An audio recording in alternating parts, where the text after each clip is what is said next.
Subscribe कीजिए हमारे channel को।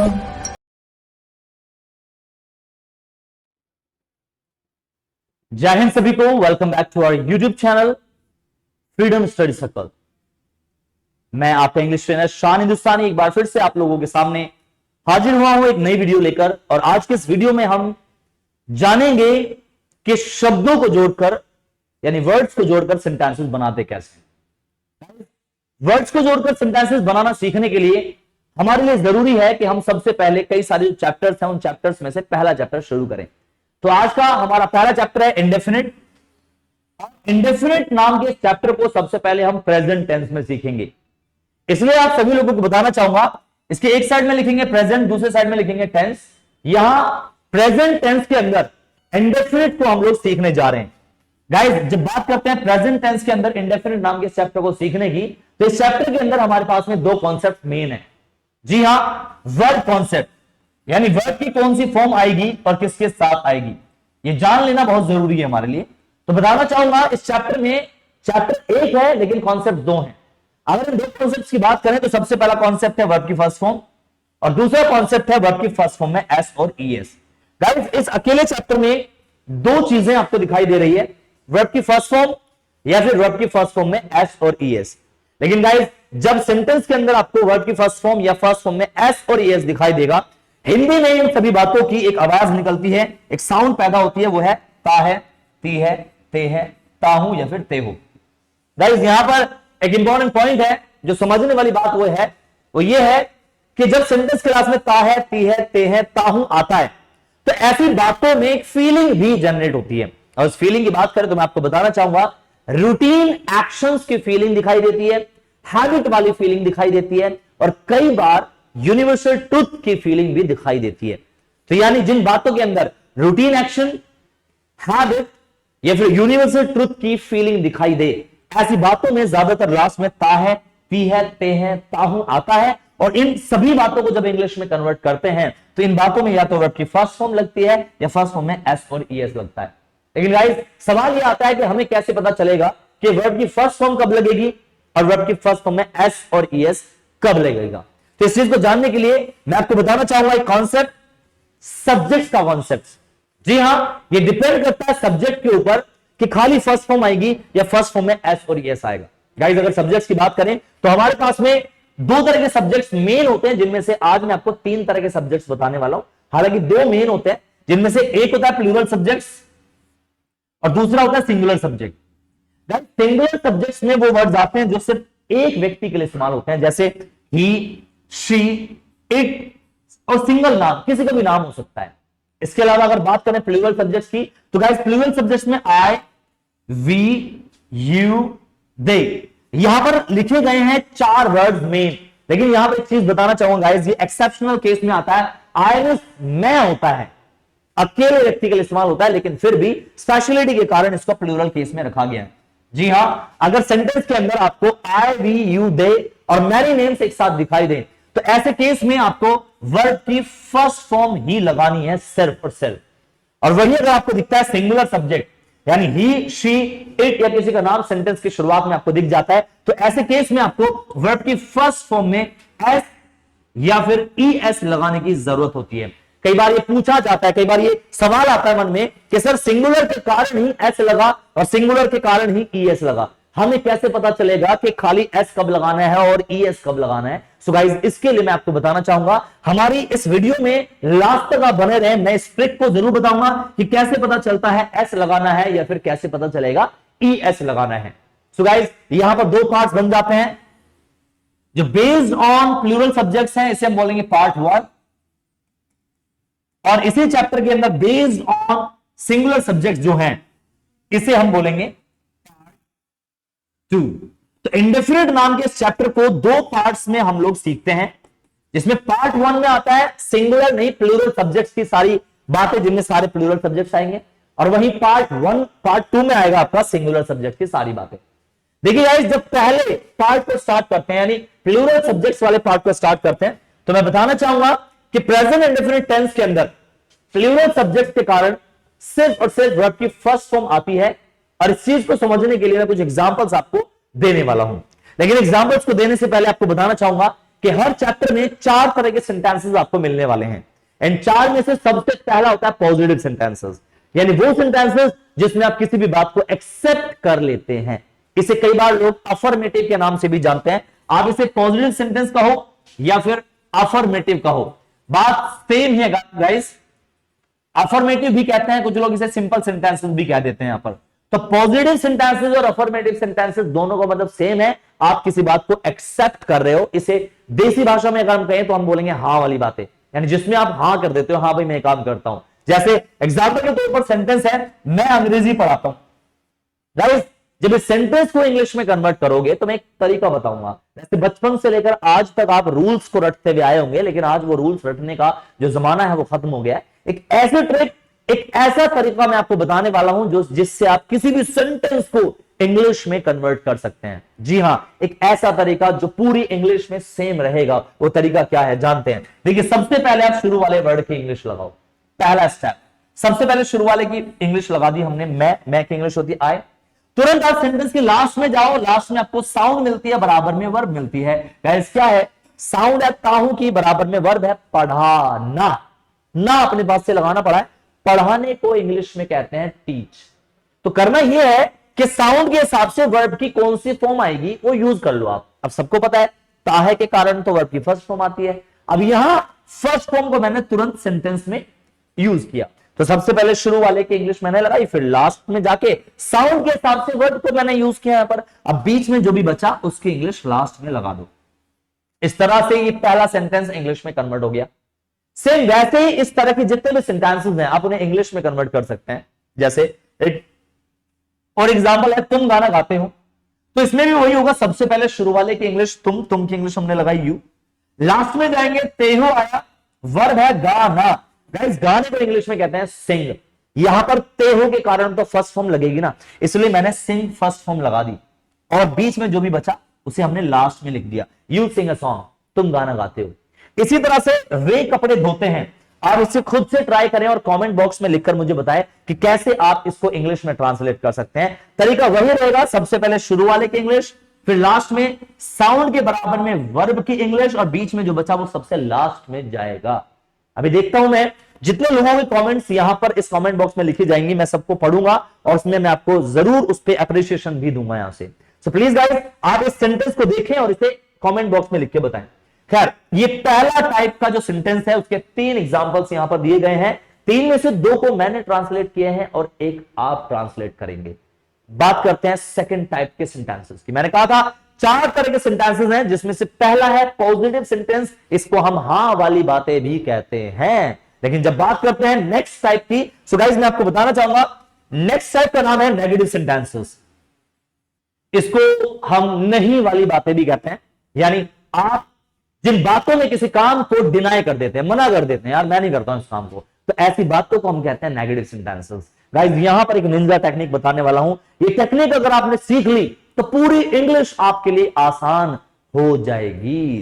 That's why focus on the board guys. मैं आपको बताना चाहूंगा जब भी सेंटेंस को नेगेटिव बनाना होता है तो उसमें नहीं लगा दो। तो नहीं तो मैंने लगाया, सेंटेंस को नेगेटिव बनाया, लेकिन इस सेंटेंस को इंग्लिश में जब कन्वर्ट करेंगे सो गाइस एक छोटी सी कंडीशन ऐड हो जाएगी, और ये छोटी सी कंडीशन सिर्फ आज पहली क्लास में आप लोग सीख लीजिए, नेक्स्ट क्लास में सीखने की जरूरत नहीं पड़ेगी। डेफिनेटली कह सकता हूं मैं इस बात को। जरा ध्यान से देखें, सबसे पहले मैं की इंग्लिश लगाई हमने आए, तुरंत लास्ट में जाना था, साउंड मिलेगी वर्ब मिलेगी बराबर में। हम साउंड के हिसाब से वर्ब का यूज करते थे अब तक, लेकिन यहां एक छोटी सी कंडीशन ऐड हो गई है कि नॉट कहता है मैं तो वर्ब से भी पहले आऊंगा।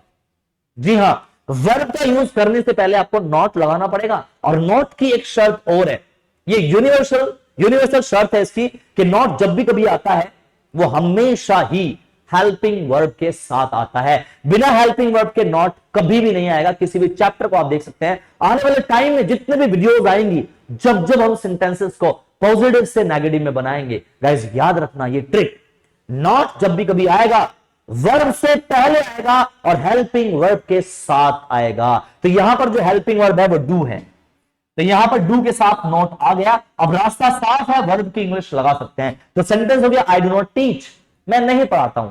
अगर मैंने बोला आई डू नॉट गो, मैं नहीं जाता हूं। आई डू नॉट ईट, मैं नहीं खाता हूं। आई डू नॉट ड्रिंक, मैं नहीं पीता हूं। आई डू नॉट लिसन, मैं नहीं सुनता हूं। आई डू नॉट के बाद जितने चाहे वर्ड्स आप जोड़ें और सेंटेंसेस को बना सकते हैं। बीच में जो बचता है लास्ट में ही अक्सर जाता है। तो आप देख सकते हैं हेल्पिंग वर्ब का कमाल है, हेल्पिंग वर्ब के साथ नॉट लगाने से नेगेटिव बन गया है। सेम वैसे एक सेंटेंस हो रहा है, तुम गाना नहीं गाते हो। जब इसकी इंग्लिश हम बनाएंगे तो तरीका वही है, तुम की इंग्लिश हमने लगा दी यू, लास्ट में गए हमें साउंड मिलती है, वर्ब है गाना। इस गाने को तो सिंग कहते हैं। तो तेहो के कारण मैं इसकी फर्स्ट फॉर्म लगाने वाला था कि नहीं नाम का वर्ड बोला कि मैं जाऊंगा पहले, यानी वर्ब से पहले तो नॉट लगाना पड़ता है। अब नॉट की जो शर्त है हेल्पिंग वर्ब के साथ आऊंगा। गाइस याद रखना इस चैप्टर की जो हेल्पिंग वर्ब है, ताहे वाली बातों में जो हेल्पिंग वर्ब है वो डू होती है, तो डू के साथ ही नॉट लगा। और उसके बाद रास्ता साफ है, गाने के इंग्लिश सिंग लगा के आप पूरा सेंटेंस बना सकते हैं। तो सेंटेंस बन गया you do not sing a song, तुम गाना नहीं गाते हो। अब आपकी बारी है, एक सेंटेंस यहां पर लिखा गया है वे कपड़े नहीं धोते हैं, इसके इंग्लिश आप खुद ट्रांसलेट करें और इसे आप कमेंट बॉक्स में लिखकर मुझे जरूर बताएं। I will be able to see guys, जब आप लिखेंगे तो मैं देख पाऊंगा इस चीज को। तो तरीका वही है, सबसे पहले वे की इंग्लिश लगानी है, लास्ट में जाना है साउंड के हिसाब से वर्ब, लेकिन वर्ब से पहले तो नॉट लगेगा भाई। और नॉट की शर्त याद रखना, नॉट हमेशा ही हेल्पिंग वर्ब के साथ आता है। तो बनाए इसके इंग्लिश, तब तक हम आगे चलते हैं और नेक्स्ट जो टाइप ऑफ सेंटेंसेस हैं उसके बारे में बात करते हैं। गाइस हमारे नेक्स्ट टाइप की अगर बात करें तो नेक्स्ट टाइप का नाम है सिंगल इंटरोगेटिव। जी हां, ये ऐसी बातें होती है गाइस जिसमें आप किसी भी काम को कंफर्म करते हैं, यानी इसे हम कंफर्मेशन वाली बातें भी कहते हैं। इसकी खास बात यह है गाइस कि इन सेंटेंसेस में, यानी सिंगल इंटरोगेटिव नाम के जो सेंटेंसेस होते हैं, इन सेंटेंसेस के शुरू में आपको क्या नाम का इकलौता वर्ड मिलता है। जी हां, इकलौता इसलिए बोला मैंने क्योंकि इसके अलावा कोई दूसरा वर्ड आ नहीं सकता है। जब भी कभी सेंटेंस को सिंगल इंटरोगेटिव बनाना हो तो उसके शुरू में क्या नाम का इकलौता वर्ड ऐड कर दीजिए। सेंटेंस सिंगल इंटरोगेटिव बन चुका है। आप देख सकते हैं अगर इसमें क्या नाम के वर्ड को हटा दूं तो सेंटेंस पॉजिटिव है। मैं अंग्रेजी पढ़ाता हूं तो मैं की इंग्लिश आए लगाते थे हम, लास्ट में जाके ताहू के कारण वर्ब की फर्स्ट फॉर्म लगाते थे। सब कुछ वही है, बस फर्क इतना है इसके शुरू में क्या आ गया। गाइस याद रखना, जब भी सेंटेंस के शुरू में क्या नाम का इकलौता वर्ड आए उसकी इंग्लिश कभी भी व्हाट नहीं लगाना। यह चीज ध्यान रखने की है। बहुत सारे लोग सोचते हैं यार ये क्या नाम का वर्ड आ गया है तो व्हाट लगा देते हैं, लेकिन जिसने ये लिखा वो गलत है। गलत इसलिए है गाइस क्योंकि कंफर्मेशन वाले सेंटेंसेस में जो शर्त होती है वो ये होती है कि जब भी सेंटेंस के शुरू में क्या नाम का इकलौता वर्ड आएगा तो उसकी हेल्पिंग वर्ब को बाहर निकाल देंगे। सेंटेंस के बिल्कुल शुरुआत में ही हेल्पिंग वर्ब को लिखा जाता है। जी हां, इस चैप्टर में हेल्पिंग वर्ब रजिस्टर्ड हो चुकी है डू। इसमें डू के अलावा कोई दूसरी हेल्पिंग वर्ब नहीं आती है। कई बार जब लोगों से पूछा जाता है ना हेल्पिंग वर्ब क्या है, तो अक्सर लोगों के दिमाग में एक बात स्टक करती है, इज एम आर। गाइस याद रखना, इस चैप्टर में दूर दूर तक आपको इज़मार नहीं दिखेगा, और अगर कोई व्यक्ति इस चैप्टर में इज़मार लगाता है वो पापी कहलाएगा। पापी, पाप है ये, ऐसा पाप नहीं करेंगे ना, इज़मार नहीं लगाना है। हेल्पिंग वर्ब कौन है इसमें? डू। तो मैंने सेंटेंस बोला do I teach English. Sentence में क्या की इंग्लिश वर्ड नहीं लगाई, हेल्पिंग वर्ब को बाहर निकाल दिया, बाकी तो तरीका सेम है। वह कि मैं की इंग्लिश आए, लास्ट में ताहू के कारण वर्ब की फर्स्ट फॉर्म, बीच में जो बचा लास्ट में लगा दिया हमने। सेम वही नेक्स्ट सेंटेंस में होने जा रहा है। अगर सेंटेंस के शुरू में क्या आया तो उसकी इंग्लिश व्हाट नहीं लगानी है। करना क्या है, हेल्पिंग वर्ब को तुरंत बाहर निकालो। ताहे, ती है, ते हैं वाली बातें, यानी रूटीन की जो बातें हैं, हैबिट की जो बातें हैं, उनमें लास्ट में ताहू आता है, तेहू आता है, तो उनमें सबसे शुरू में हेल्पिंग वर्ब को बाहर निकाल दो। गाइस याद रखना ये ट्रिक यूनिवर्सल है। यूनिवर्सल का मतलब यह है कि आगे भी जितने चैप्टर पढ़ोगे अगर सेंटेंस के शुरू में क्या आया तो उसकी इंग्लिश व्हाट नहीं लगानी है, जबकि क्या करना है, हेल्पिंग वर्ब को बाहर निकाल देना। सब में ऐसे ही होने वाला है, तो इसे ध्यान से समझें और अपनी कॉपी पर भी लिख लें अगर आप इस YouTube वीडियो के माध्यम से कॉपी पे नोट डाउन कुछ कर रहे हैं तो। यस, तो यहां पर भी हमने डू को बाहर निकाला, रास्ता साफ है, तुम की इंग्लिश यू लगाई, लास्ट में तेहो के बराबर में वर्ब है गाना, सिंग लगाया हमने, बीच में जो बचा लास्ट में हमने लगा दिया था। सेंटेंस तैयार है। Do you sing a song, क्या तुम गाना गाते हो? गाइस आप अगर चाहें तो प्रैक्टिस कर सकते हैं। डू यू, सिंग को हटाओ, दूसरे वर्ब लगाओ, बहुत सारे सेंटेंसेस बोलते जाओ। जैसे डू यू सिंग, क्या तुम गाते हो?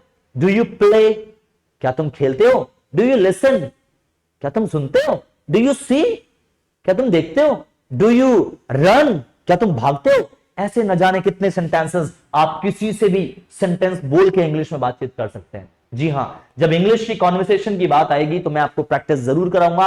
आप सोच रहे होंगे यार ऑनलाइन कैसे प्रैक्टिस हो सकती है, तो मैं आपको बता दूं, बड़े धमाकेदार ट्रिक्स हमारे पास में है। इन ट्रिक्स को जानने के लिए यूट्यूब चैनल जो है हमारा आज ही सब्सक्राइब कर डाल दें, क्योंकि इस चैनल पर वो सारी चीजें आपको मिलने वाली हैं जो अब तक अब से पहले किसी चैनल पर ना आई है और ना आई होगी। जी हां, यहां पर वो टेक्निक्स आपको बताई जाएंगी। आगे बढ़ते हैं। एक सेंटेंस जो आपके लिए है, ट्राई योरसेल्फ। आप इसे खुद से ट्राई करेंगे गाइस। क्या वे कपड़े धोते हैं? तरीका सेम है। शुरू में क्या की इंग्लिश वर्ड नहीं लगानी है, हेल्पिंग वर्ब को बाहर, बाकी तो सेम। आपको समझ में आया होगा, डेफिनेटली समझ में आया होगा। जी हां, हम आगे बढ़ते हैं। अगर किसी को कोई कंफ्यूजन है तो कमेंट बॉक्स में जरूर लिख के भेजें, ताकि हम आपके कंफ्यूजन पे एक वीडियो बना के आपकी क्लैरिफिकेशन आपको आप तक पहुंचा सके। आगे बढ़ते हैं गाइस। यहां पर this is the next type of sentences और इसका नाम है डबल इंटरोगेटिव। इसे हम मजे में कहते हैं डबला। जी हां, डबला। तो डबल इंटरोगेटिव सेंटेंसेस कौन से होते हैं? अक्सर जब हम कंफर्म करने के लिए कोई सेंटेंस बोलते हैं तो क्या से शुरुआत होती है? क्या तुम स्कूल जाते? जवाब आया हां मैं जाता हूं। तो इस जवाब पे जब हम एक क्रॉस क्वेश्चन उठाते हैं, क्यों जाते हो, कहां जाते हो, कैसे जाते हो, तो जो क्रॉस क्वेश्चन किया जाता है गाइस, उसी को नाम दिया गया है डबल इंटरोगेटिव। मींस डबला। Yes, this is double interrogative guys. तो here we can see in sentences की एक पहचान है, इनकी खूबी है। इन सेंटेंसेस में हिंदी में बीच में एक क्वेश्चन वर्ड दिखाई देगा आपको। ये क्वेश्चन वर्ड फिलहाल यहां पर क्यों है? यहां पर आपको देख रहे हैं आप, यहां पर एक क्वेश्चन वर्ड है कब। ये जो क्वेश्चन वर्ड्स हैं, अभी लास्ट टू लास्ट वीडियो में हमने डिस्कस किया था क्वेश्चन वर्ड्स के बारे में कि क्या, क्यों, कब, कहां, कौन, कौन सा, किसका, किसको, कैसे, कितना, कितने। लॉ ऑफ वर्ड्स गाइस, जिन्हें क्वेश्चन वर्ड्स के नाम से जानते हैं। कोई भी क्वेश्चन वर्ड अगर सेंटेंस के बीच में आ जाए तो सेंटेंस को डबल इंटरोगेटिव कहा जाता है। और जब कभी ऐसा हो कि सेंटेंस को डबल इंटरोगेटिव में कन्वर्ट करना हो तो दो ट्रिक्स आप हमेशा याद रखना। दो, there are two tricks guys. The first one is that कि सबसे पहले इसकी इंग्लिश आपको शुरू में लगानी पड़ेगी। इसकी पहली शर्त है। जब भी बीच में कोई क्वेश्चन वर्ड आता है वो कहता है मैं अपनी इंग्लिश को सबसे शुरू में लेके जाऊंगा। और इसकी दूसरी शर्त यह है गाइस कि ये जब भी शुरू में आएगा तो हेल्पिंग वर्ड को भी बाहर खींच के लाएगा। बाकी पूरा सेंटेंस वही है, मैं अंग्रेजी पढ़ाता हूं, मैं मतलब आए, ताहू के कारण से फर्स्ट फॉर्म, जो बचा लास्ट में। व्हाई डू आई टीच, मैं क्यों पढ़ाता हूं। आप वर्ड बदलें और सेंटेंसेस बहुत सारे बना लें आप। जैसे व्हाई डू आई गो, मैं क्यों जाता हूं। व्हाई डू आई स्पीक, मैं क्यों बोलता हूं। व्हाई डू आई लिसन, मैं क्यों सुनता हूं। व्हाई डू आई, बोलो बोलो भाई बोलो। चलो खुद से प्रैक्टिस करना। व्हाई डू आई के बाद सेंटेंसेस बहुत सारे लगा सकते हैं। नाउ तुम गाना कब गाते हो, बताओ कब गाते हो, कमेंट बॉक्स में लिख के बताओ। ठीक है, अभी आगे बढ़ते हैं। तुम गाना कब गाते हो गाइस, ट्रिक वही है सेम फिर से। सबसे पहले आप कब की इंग्लिश लगाओगे, पहली शर्त। दूसरी शर्त, हेल्पिंग वर्ब को भी बाहर निकालना पड़ेगा गाइस। इसकी जो शर्त है, क्वेश्चन वर्ड्स की जो ये शर्तें हैं, आगे तक अगर आप 1 करोड़ चैप्टर भी सीखेंगे सब में सेम रहने वाली है। तो इसे एक बार सीखने में फायदा है, बार बार सीखने में हम टाइम क्यों खपत करें भाई। इसलिए एक बार में इस ट्रिक को जान लो। सबसे पहले क्वेश्चन वर्ड जो भी बीच में आएगा अपने इंग्लिश को शुरू में लेके आएगा और हेल्पिंग वर्ब को भी अपने साथ बाहर खींच लेगा। बाकी सेंटेंस तो वही पुरानी घिसी पीटी ट्रिक से बन जाएगा। तुम की इंग्लिश यू, लास्ट में गए ते हो के कारण वर्ब की फर्स्ट फॉर्म, ते हो के कारण फर्स्ट फॉर्म, बताया था ना अभी थोड़ी देर पहले। जी हाँ, so why do you sing, बीच में जो बचा लास्ट में लगा दो भाई। Why do you sing a song, तुम गाना क्यों गाते हो। व्हाई डू यू गो, तुम क्यों जाते हो। व्हाई डू यू प्ले, तुम क्यों खेलते हो। हमने किसी से पूछा भाई आप खेलते हो, उसने कहा हाँ मैं खेलता हूं। व्हाई डू यू प्ले, क्यों खेलते हो। और ऐसे ही हम पूछ सकते हैं व्हेन डू यू प्ले, कब खेलते हो। तो गाइस इस तरह से जो भी सेंटेंस डबल इंटरोगेटिव सेंस में आपको मिले, यानी डबला में मिले, इसकी ट्रिक आप समझ जाए। यहां पर एक सेंटेंस आपके लिए दिया गया है, वे कपड़े कहां धोते हैं। जब बीच में कहां आ गया तो दोनों शर्त याद है ना। तो पहले, सबसे पहले इसकी इंग्लिश, हेल्पिंग वर्ब को भी बाहर निकाल के, बाकी वही पुराना घिसा पिटा तरीका, शुरू वाले की इंग्लिश, लास्ट वाले की इंग्लिश, बीच वाले की इंग्लिश। इस तरह से आप सेंटेंस को इंग्लिश में कन्वर्ट कर सकते हैं। सो गाइस ये था इंडेफिनिट, प्रेजेंट इंडेफिनिट का first part based on plural subjects. जी हां, I, we, you, they and many names, जब भी सेंटेंस के शुरू में ये सब आएंगे तो आप लोग सिर्फ फर्स्ट फॉर्म का यूज करेंगे, कोई एस और ईएस का झमेला नहीं है। बात करें एस और एस वाले कॉन्सेप्ट्स की, तो इसके लिए मैं आपको बताना चाहूंगा आज की इस वीडियो में इतना ही रखेंगे। नेक्स्ट वीडियो में आप हमारा प्रेजेंट इंडेफिनिट का पार्ट 2 जरूर देखें।